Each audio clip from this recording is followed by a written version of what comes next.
I went to the University of Reading and Henley Business School for my undergraduate degree. So I studied IT with management, and I absolutely loved all the stuff that I did, the management side, the Henley stuff, and I was really interested in people management. So then while I was doing all of that, I was actually working in retail management, and the two sort of collided. So I really loved training other people, working with other people and developing them, and sort of it created a natural move to work for the business school. So I initially came in as student support on our MBA programs, and then I moved into the careers team.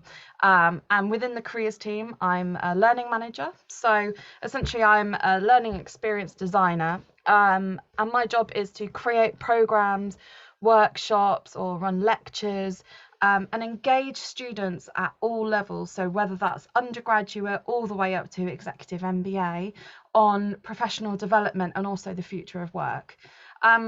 I also am diversity inclusion lead for the business school. So I lead on this area with a massive group of volunteers. It's something that is absolutely core to us at Henley.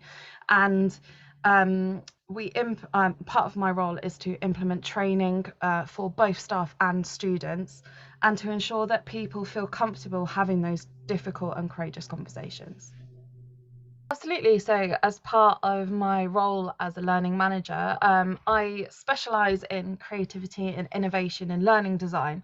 So, what that means is getting people really interested in what they're learning about. So, for example, I use things like design thinking, life design, gamification, Lego serious play, which is my favourite thing to use within my work to really get people involved and look at the topic in different ways. So some of the areas that I use this in is that I run the Success Studio program for our students. This is for all levels, and we also have an MBA version of this.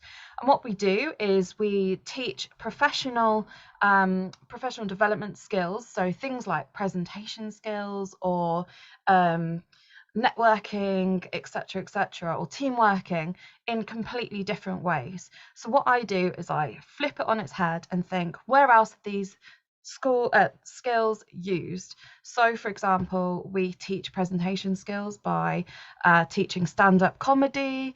I use Lego serious play within team working or getting people to really think about their next career steps. And gamification. So anywhere where we can use gamification or things like escape rooms to really get students or learners to work together and develop those skills. Yeah, it's really, really important to us.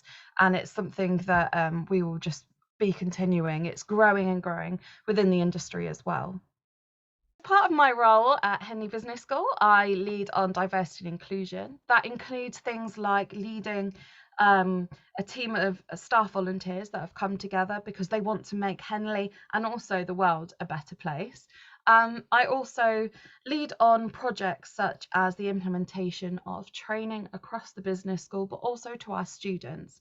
There's a lot of areas within that. So there's things like decolonising the curriculum, allyship, so ensuring that our students and staff feel that they can be better allies to other people that they work with or that they study with, and also looking at inclusive learning. So how do we make sure that our teaching is inclusive?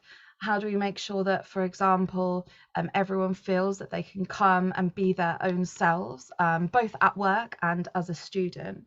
And I just think it's really, really powerful to get people together, to really listen to other people, to have those conversations, because the more we talk and the more we listen, the more we can move forward together as Henley, as a community. The main thing that people can do to become better allies in the workplace is educate themselves on all areas of diversity and inclusion. So a really good example of that is this year, Henley has come together to create the Equity Effect report, looking at how we can increase equity or racial equity within organisations and within business. So in order to do that, people need to come together and educate themselves on the areas of racism, especially our white colleagues, and understand the experiences that other people may be living through.